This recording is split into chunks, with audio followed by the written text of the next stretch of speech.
Palnadu university మంచి భవిష్యత్తు కోసం తెలుగు విద్యార్థులు ఇష్టపడే university. Call 9059052378 9059052379. Hi, welcome to iDream. Nani Paradise glimpse ఇప్పుడు ఇండస్ట్రీలో వైరల్ అవుతుంది. కేవలం 2 నిమిషాల్లో రివ్యూ కూడా లేని ఈ టీజర్ లేదా గ్లిమ్స్ ఇప్పుడు ఇంతలా వైరల్ ఎందుకు అవుతుంది? ఈ గ్లిమ్స్లో ఉన్న ఓ చిన్న బూతు మాట చుట్టూ తెగ వివాదాలు వస్తున్నాయి. అసలు ఈ మొత్తం గ్లిమ్స్లో ఉన్న కంటెంట్ని ఎలా చూడాలి, ఈ గ్లిమ్స్ ప్రేక్షకులకి ఎంతవరకు కనెక్ట్ అవుతుంది, ఇలాంటి అన్ని విషయాలు తెలియజేయడానికి senior journalist, film critic Bharadwaj గారు మనతో ఉన్నారు.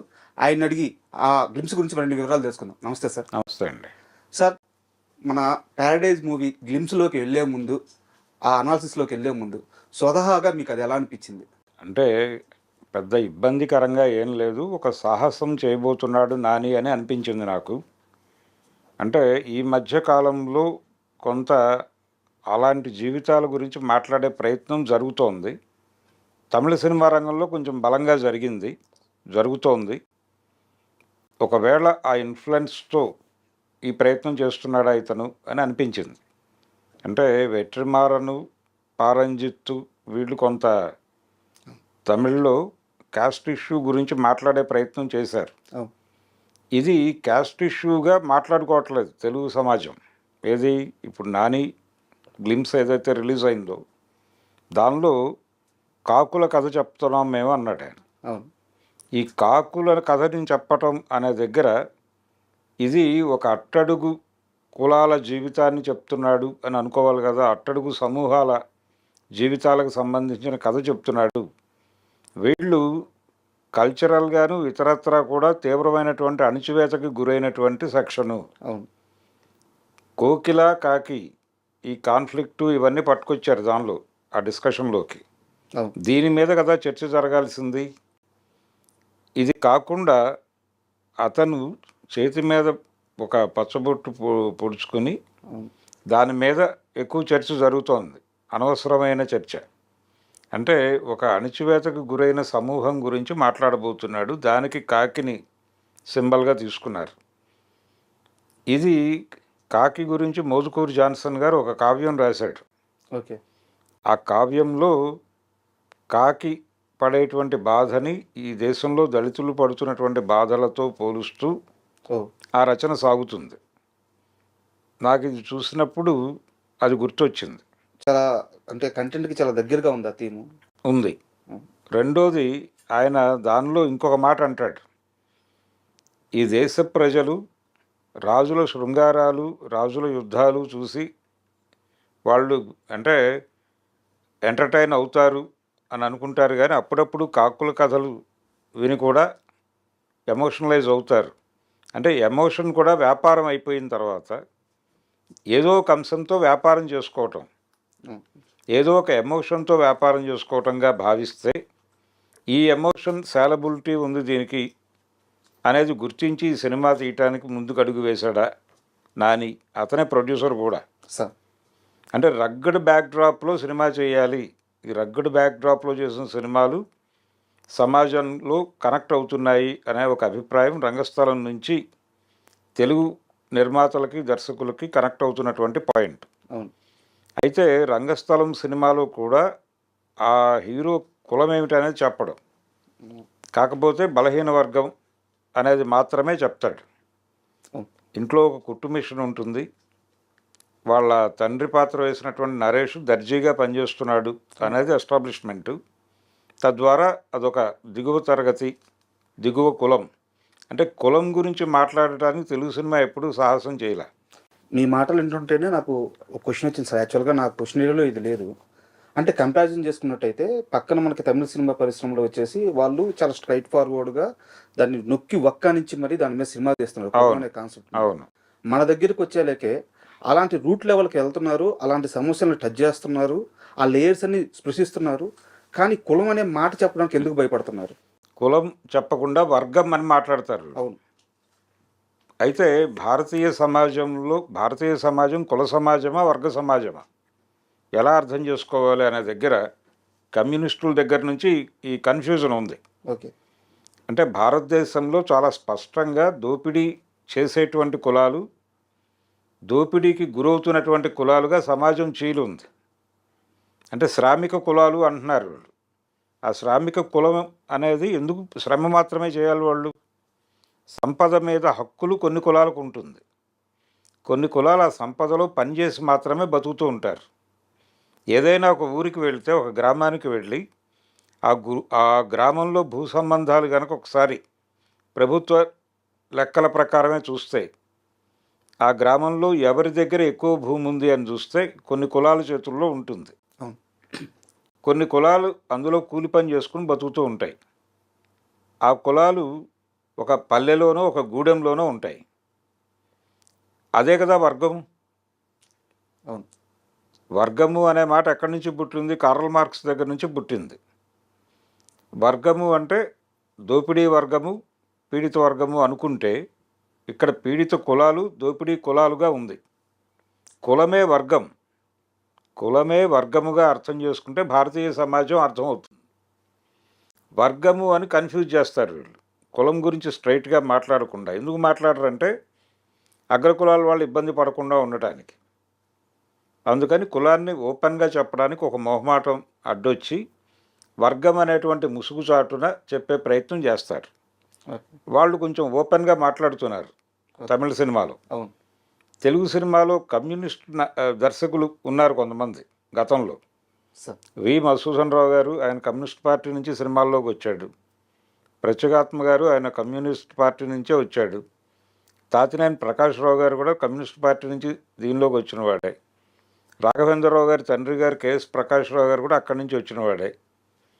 ప్రజానాట్య మండలి నుంచి వచ్చాడు ఆయన. వీళ్ళందరూ రూట్స్ అవే. కానీ వీళ్ళెవరూ కూడా కుల సమాజం గురించి మాట్లాడే ప్రయత్నం చేయలే. అవును. కారణం ఏంటంటే క్రమంగా వీళ్ళు ఏ క్యాస్ట్ నుంచి అయితే రిప్రజెంట్ అయ్యారో ఈ కులం సమాజంలో దోపిడీ కులంగా కొంచెం ప్రామినెంట్ రోల్లోకి వచ్చి వీళ్ళకు వ్యతిరేకంగా దళితులు మొబలైజ్ అవుతున్నటువంటి, కింది కులాలు మొబలైజ్ అవుతున్నటువంటి ఒక సన్నివేశం. ఈ సన్నివేశం కన్ఫ్యూజన్లో పడేసింది ప్రపంచాన్ని. జయం మనదేరా అనే ఒక సినిమా చూసాం వెంకటేష్ గారు. అంటే ఆ సినిమా తీసింది దగ్గుపాటి రామానాయుడు గారు. సార్. కుల ఘర్షణ వారి ఊర్లోనే జరిగింది. కారంచేడు అనేది తెలుగు సమాజంలో దళిత చేతనకి ఊతమిచ్చినటువంటి ఒక సందర్భం. ఆ ఇన్సిడెంట్ జరిగింది అక్కడే. ఆ ఇన్సిడెంట్ మీదే వాళ్ళు కమర్షియల్ సినిమా తీసి హిట్ కొట్టారు. ఇది వాస్తవం. అక్కడ కూడా ఎక్కడ అంటే కాస్ట్ గురించి చాలా లోపాయికారిగా మాట్లాడతారు. ఎక్కడా కూడా అవతల అంటే అది కుల పోరాటమే. కింది కులాల వాళ్ళు పై కులాల చేతుల్లో ఉన్నటువంటి సంపదని అందరికీ సమానంగా పంచాలి. ఇదే ప్రోగ్రాం. జరగవలసిన పని అది. ఇప్పుడు మన దేశంలో బర్త్ కంట్రోల్ ఆపరేషన్లు ఉద్యమంలా చేశారు ఒకప్పుడు. అవును. చేసినప్పుడు కింది కులాల వాళ్ళకి చెప్పారు, మీరు పిల్లల్ని కనకండి అని. పిల్లల్ని కంటే ఆ పిల్లల్ని పెంచలేక వీళ్ళకి వచ్చే డబ్బులు చాలక సఫర్ అయ్యి, ఈ సఫరింగ్లో నుంచి డబ్బులన్నీ వీళ్ళ దగ్గర ఉండిపోవడం వలన కదా మనం ఈ దరిద్రం అనుకుని రివోల్ట్ అవుతారేమో. అందుకని వాళ్ళని ఆ దరిద్రంలోకి, ఆ స్థాయి దరిద్రంలోకి వెళ్లకుండా చూడటానికి పిల్లల్ని కనొద్దు అని చెప్పారు అని అక్కడే ఆపరేషన్లు చేశారు. అయితే ఇక్కడ పట్టించుకోవాల్సిన విషయం ఏమిటంటే ఈ దేశంలో పుట్టిన ప్రతివాడికి అన్నం పెట్టే పరిస్థితి ఉంది ఇక్కడ. ఎందుకు లేదు, ఎందుకు కనిపించడం లేదంటే సంపద అక్రమంగా పంపిణీ అయి ఉంది కాబట్టి. ఒక ఊళ్ళో 100 ఎకరాల పొలం ఉంటే ఆ 100 ఎకరాలు ఒక ఇద్దరి దగ్గర ముగ్గురు దగ్గర ఉంటుంది. మిగిలిన ఆ ఊళ్ళో వాళ్ళందరూ అందులో పనిచేసుకుని బతుకుతారు. దాన్ని వీళ్ళందరికీ సమానంగా పంచితే ఎవడైనా ఏదైనా చేసుకోవచ్చు.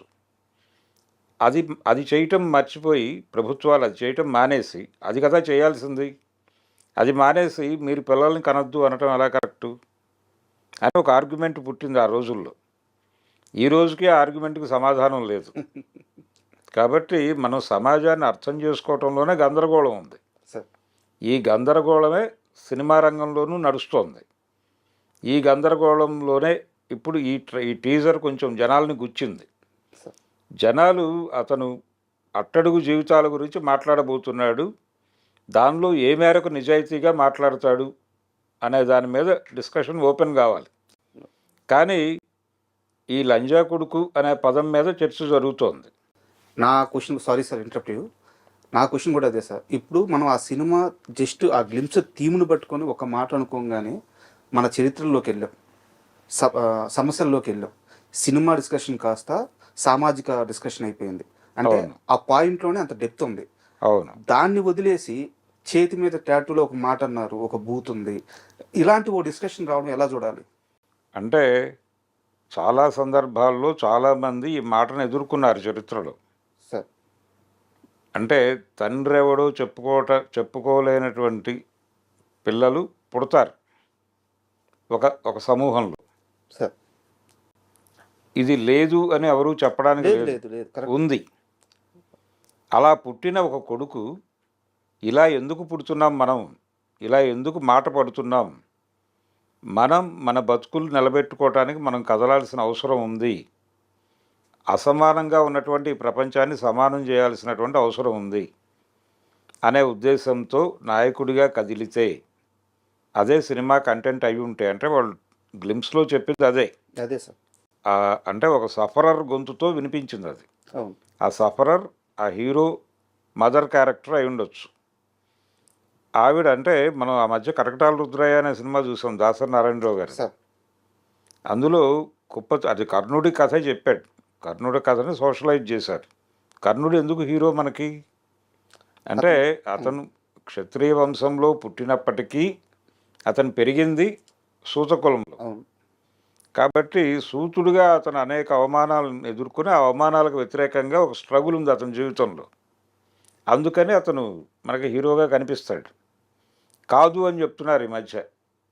కాదు, కర్ణుడు హీరో కాదు, అర్జునుడే హీరో అవును. కల్కి సినిమా వచ్చినప్పటి నుంచి అని కూడా మాట్లాడుతున్నారు కదా. ఈ ఆర్గ్యుమెంటు, దీని రూట్స్ ఎక్కడున్నాయి? ఈ ఆర్గ్యుమెంట్ చేస్తున్న వాళ్ళ రూట్స్ అంటే మళ్ళీ రిజర్వేషన్ వ్యతిరేక ఆందోళన అని ఒకటి జరిగింది తెలుగు సమాజంలో. సార్ అన్ని చోట్ల జరిగింది. ఇప్పటికీ రిజర్వేషన్లను వ్యతిరేకించే బ్యాచ్ గణనీయంగానే ఉంది. ఉన్నారు. వాళ్ళ ఆర్గ్యుమెంట్ ఇది. ప్రతిభ అనేటువంటి దాంతో వీళ్ళు అంటే ప్రతిభ లేని వాడిని కుల ప్రాతిపదికన ఉన్నతోద్యోగంలో పెడితే ఆ సమాజం సర్వనాశనం అయిపోతుంది అంటారు వాళ్ళు. సార్ అది వాళ్ళ ఆర్గ్యుమెంట్. కానీ సమాన పద్ధతిలో మీరు ఎదగట్లేదు. అంటే ఒక 5 ఏళ్ల బ్రాహ్మణ పిల్లవాడికి అదే వయసు ఉన్నటువంటి ఒక మాల, మాదిగ, రెల్లి, ఇతర కింది కులాల్లో పుట్టినటువంటి కుర్రాడికి జ్ఞానంలో తేడా ఉంటుంది. వీడికి ఇంట్లో బ్రాటప్ నుంచి అన్నీ నేర్పిస్తారు. స్కూల్కి వెళ్ళే నాటికే వీడు కొంత జ్ఞానంతో ఉంటాడు. స్కూల్కి వెళ్ళిన తర్వాత జ్ఞానం మొదలవుతుంది వాళ్ళకి. ఇంట్లో ఎవరు ఏం నేర్పరు, మట్టి పిసకటం తప్ప. ఎందుకంటే వాళ్ళు నిరక్షరాస్యులుగానే ఉంటారు తల్లిదండ్రులు. అక్కడ ఉండి వాళ్ళేదో వ్యవసాయం పనులు చేసుకుంటూ ఉంటారు. ఆ మట్టి పిసకటంలో కొంత జ్ఞానం వస్తుంది వాడికి. కానీ ఈ మేజర్గా ఈ అక్షరాలతో రిలేషన్ అనేది వాడికి ఏర్పడేది స్కూల్లోకి వెళ్ళాక. వీళ్ళకి చిన్నప్పటి నుంచి తల్లి ఒళ్ళో కూర్చోబెట్టుకుని పద్యాలు చెప్తుంది, రైమ్స్ నేర్పుతారు, వాటి అర్థాలు చెప్తారు.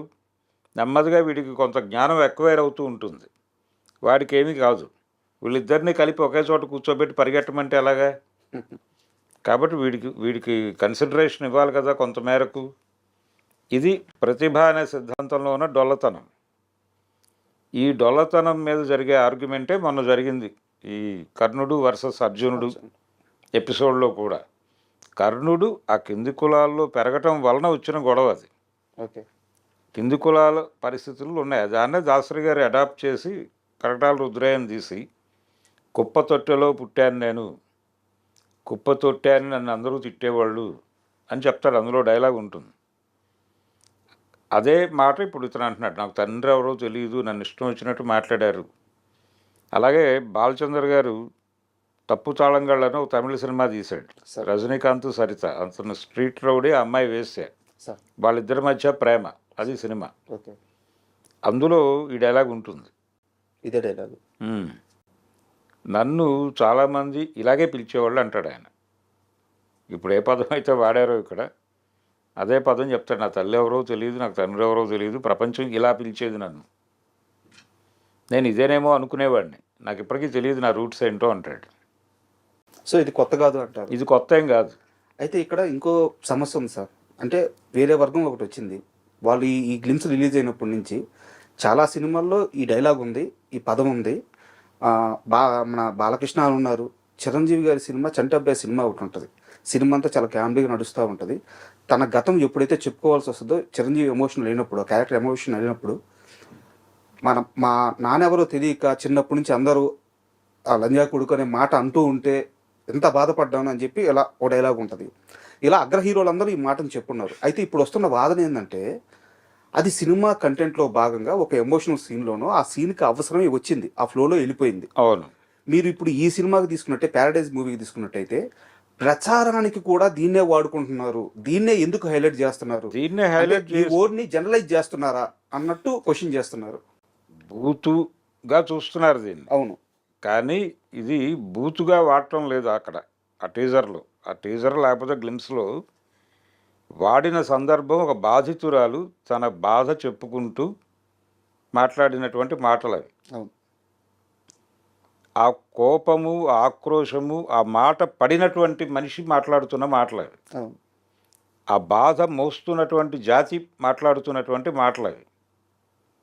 ఆ బాధ ఆ పెయిన్ని భరిస్తున్నటువంటి కులం మాట్లాడిన మాటలు అవి. ఆ కులం టోన్లో వీళ్ళకి అర్థం కావట్లేదు. ఓకే. వీళ్ళు నీతులు మాట్లాడే ప్రయత్నం చేస్తున్నారు. వాళ్ళే అన్నది ఆ మాట. ఇప్పుడు ఎవరైతే నీతుల గురించి మాట్లాడుతున్నారో వాళ్ళు అన్న మాటనే వాళ్ళు ఆగ్రహంగా మమ్మల్ని ఇలా కాయిన్ చేశారు, అన్నారయ్యా అంటే అది తప్పైపోయింది. మమ్మల్ని ఇలా కాయినైజ్ చేశారు మీరు అని మాట్లాడితే దీని మీద నీతులు మాట్లాడితే అలాగే వాళ్ళు, అది దుర్మార్గం కదా.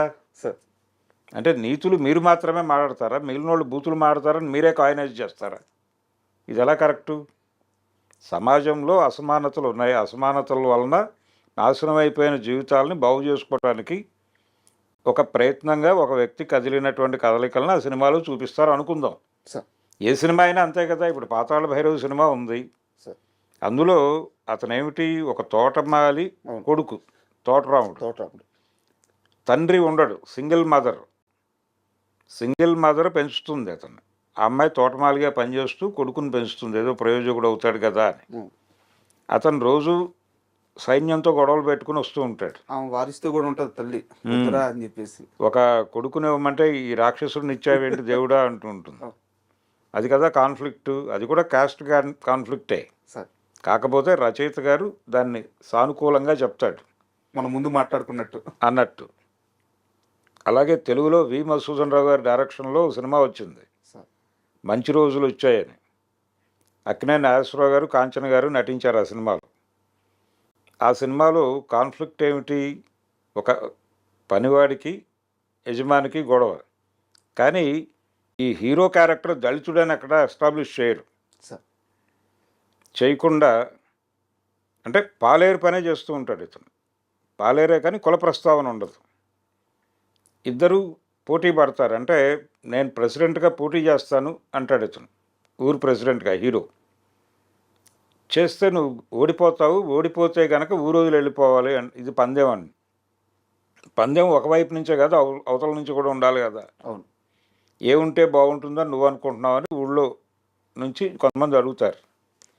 ఒకవేళ నేను గెలిస్తే ప్రెసిడెంట్ గారు అమ్మాయిని నాకు ఇచ్చి పెళ్లి చేస్తారా అంటాడు. ఓకే అంటాడు. ఇతను గెలుస్తాడు. గెలిచిన తర్వాత ఆ అమ్మాయిని ఇచ్చి పెళ్లి చేయాలి. ఇది కాన్ఫ్లిక్ట్ సినిమాలో. ఆ అమ్మాయి వచ్చేస్తుంది తండ్రి పరువు కాపాడటానికి. ఆయన ఉరేసుకోవడానికి ట్రై చేస్తాడు ఇంట్లో. అతన్ని కాపాడటానికి ఈవిడ కాపురానికి వచ్చేస్తుంది. ఇలా నడుపుతాడు కథని. అక్కడెక్కడా కూడా కుల ప్రస్తావన ఉండదు ఆ సినిమాలో. కానీ అది కాస్ట్ వారే. రిజర్వ్డ్ పంచాయతీలు అనే నినాదం నేపథ్యంలో పుట్టిన కథ అది. సార్, అంటే టాపిక్ నుంచి కాస్త డైవర్ట్ అవుతున్నాను. ఇది ప్రెసిడెంట్ గారి పిల్లం కథ కూడా ఇదే కదా? అదేనా? ఓకే. కొత్త సినిమాలకి పాత సినిమాలే మూలాలను కదా మనం అనుకునేది. ఓకే. కాబట్టి ఇలా ఈ క్యారీ ఫార్వర్డ్ నేచరే. అది కూడా తమిళ సినిమా నుంచి రీమేక్. సార్, తమిళ్లో జయలలిత, శివాజీ చేశారు. ఓకే. ఓకే. తెలుగులో నాగేశ్వరరావు, కాంచన చేశారు. ఓకే. తమిళ్లో కాస్ట్ మాట్లాడే ప్రయత్నం చేశారు అక్కడ. సార్, తెలుగులో అది లేకుండా కథను నడిపారు. ఓకే. ఇదే పరిస్థితి మనకు అనేక సినిమాల్లో కనిపిస్తుంది తెలుగులో. ఇప్పుడు కొంచెం ఓపెన్గా మాట్లాడే ప్రయత్నం జరుగుతోంది ఈ మధ్య. అది కూడా తమిళ సినిమా నుంచి నేర్చుకున్నదే. అసురన్ కావచ్చు, అది తెలుగులో ఒక ప్రయత్నం చేశారు వెంకటేష్. అవును. వెంకటేష్ చేసినటువంటి జయం మందేరా, అవును. అది కూడా అంతరార్థంలో దళిత కథే. దాంట్లో కాస్త చెప్తారు సార్, ఆ పెయిన్ కాస్త చూపిస్తారు. ఆ పెయిన్ కొంత డిస్కస్ చేయడానికి ప్రయత్నం జరుగుతుంది. జరుగుతుంది. అవును. కాబట్టి ఇలాంటి సినిమాలు అరుదు. కానీ దీన్ని ఓపెన్ ఏరియాలో మాట్లాడటానికి రకరకాల ప్రయత్నాలు జరిగినాయి, కానీ అవి కూడా ప్రయోజనాత్మకంగానే జరిగినాయి. ఎన్టీ రామారావు గారు బ్రహ్మర్షి విశ్వామిత్ర అనే సినిమా తీశాడు. సార్. తీసి దానిలో వశిష్ఠుడి మీద డైలాగ్ ఉంటుంది. అది ఉంది, యూట్యూబ్లో చూడొచ్చు. సార్. వశిష్ఠుడిని స్ట్రైట్గా ఈయన ప్రశ్నిస్తాడు. గుమ్మడి గారు చేశాడు వశిష్ఠుడి క్యారెక్టర్. విశ్వామిత్రుడు ఈయన అరుంధతి, మాదిగ కన్య అరుంధతిని మగువని చేసుకున్నది, మసిపూసి మారేడుకాయ చేయుటకైనటయ్యా అంటాడు ఈయన. అని సంస్కర్తని అనిపించుకోవటానికేటయ్యా అని అడుగుతాడు.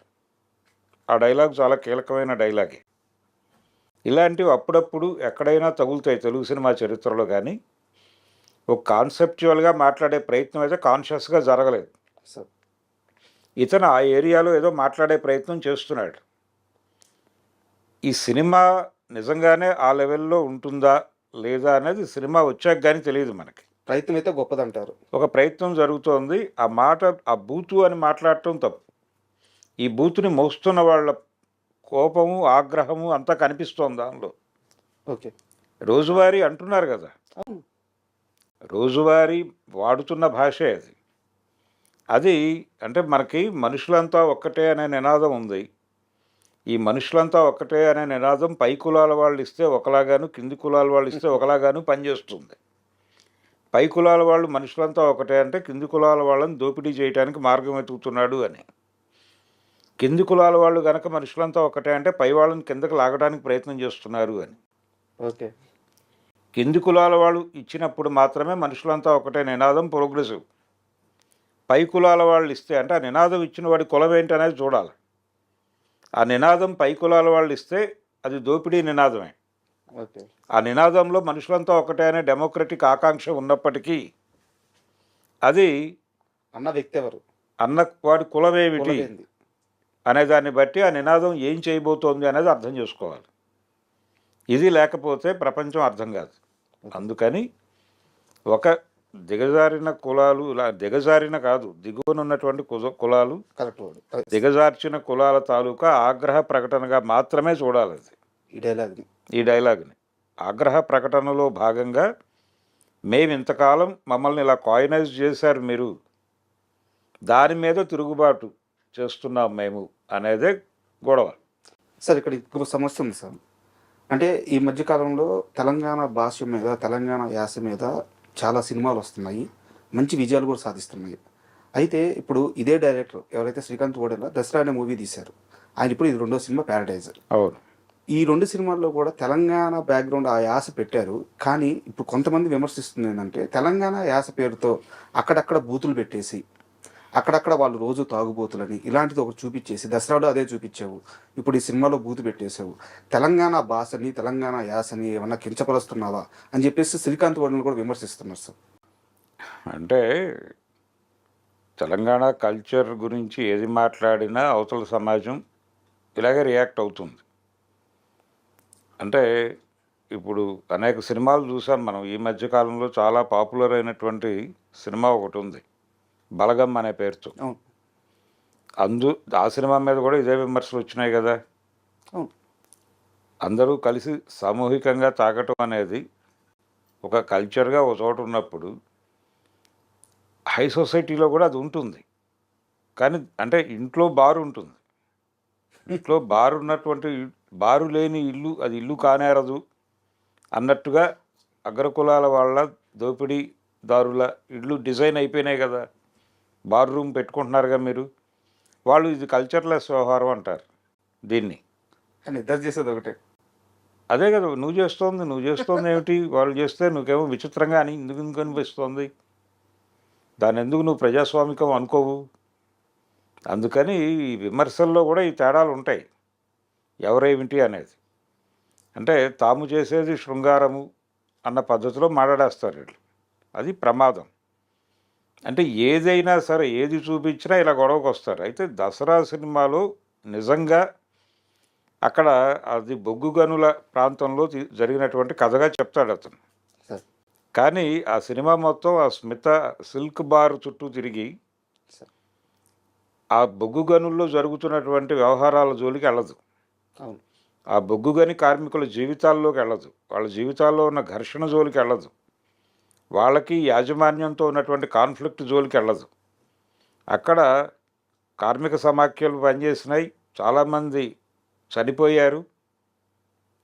ఏది అసలు ఏమైపోతున్నారో తెలియకుండా హత్యలు జరిగినాయి అక్కడ ఓ వాళ్ళ దగ్గర నుంచి. అంటే ప్రశ్నించిన వాళ్ళని చంపేయటం అనేది ఒక కల్చర్గా నడిచింది సింగరేణిలో. ఓకే. అలా వాళ్ళ జీవితాల గురించి మాట్లాడే ప్రయత్నం ఏమాత్రము చేయకుండా సిల్క్ బార్ చుట్టూ కథను తిప్పటం అనేది తప్పు. ఓకే. దాని మీద విమర్శించవచ్చు, అంతవరకే. అది ఈ సినిమాలో రెక్టిఫై చేసుకునే ప్రయత్నం చేస్తున్నాడేమో అనుకుంటున్నాను నేను. ఏది ఈ ప్యారడైజ్లో అర్థమైంది సార్. అది నిజంగా రెక్టిఫై చేసుకుంటే ఓకే. లేదు ఈ గ్లిమ్స్ వరకే పరిమితమై ఈ చైతన్యం సినిమా మళ్ళీ యథాతథంగానే ఉంటే అప్పుడు విమర్శించవచ్చు. సార్ మనం అంటే ఈ మాట చుట్టూ ఎక్కువ మాట్లాడుతున్నాను అనుకోవద్దు, ఎందుకంటే ఇప్పుడున్న సమస్య ఇదే కాబట్టి దీని గురించి మాట్లాడుతున్నాను. మనం చూసుకున్నట్టయితే అర్జున్ రెడ్డి, కేజీఎఫ్, పుష్ప ఇలాంటి పెద్ద సినిమాలన్నింటిలో కూడా బూతులు ఉన్నాయి సార్. ఉన్నాయి. కానీ ఎప్పుడైనా నాని మాత్రమే ఏదన్నా కొంచెం కొత్తగా ఆ లైన్ దాటి ప్రయత్నించిన ప్రతిసారి నాని మీదే విమర్శలు, నానినే టార్గెట్ చేస్తున్నారు. ఇండస్ట్రీలో నాని మీద ఏమైనా కుట్ర జరుగుతుందని మీరు అనుకుంటున్నారా? నాని మీద కుట్ర జరుగుతోందని కాదండి, కంటెంట్ మీద జరుగుతోంది. కంటెంట్ మీద మాత్రమే దాడి జరుగుతోంది. ప్రతి సందర్భంలోనూ అదే నడుస్తోంది. అంటే ఒక మర్యాదస్తుల ఏరియా ఉన్నట్టుగా ఒక భ్రమ కల్పింపజేసి ఇలాగే ఉండాలి, ఇదే మాట్లాడుకోవాలి అంటారు. అంటే ప్రతి క్యాస్ట్లోనూ బూతుకు కూడా కులం ఉంటుంది. బూతుకి కూడా కులం ఉంటుందనే విషయం తెలుసుకోవాలి. అంటే ఒక కులం బూతు ఒకలా ఉంటుంది, ఇంకో కులం దాని ఎక్స్పీరియన్సెస్లో నుంచి అవి పుడతాయి. అది ఒక అధ్యయనం చేయవలసినటువంటి విషయం. బూత్ అనేది ఒక ఎమోషన్ తాలూకా ఎక్స్ప్రెషన్. ఆ ఎక్స్ప్రెషన్ కోసం వాడే లాంగ్వేజ్ అంతే.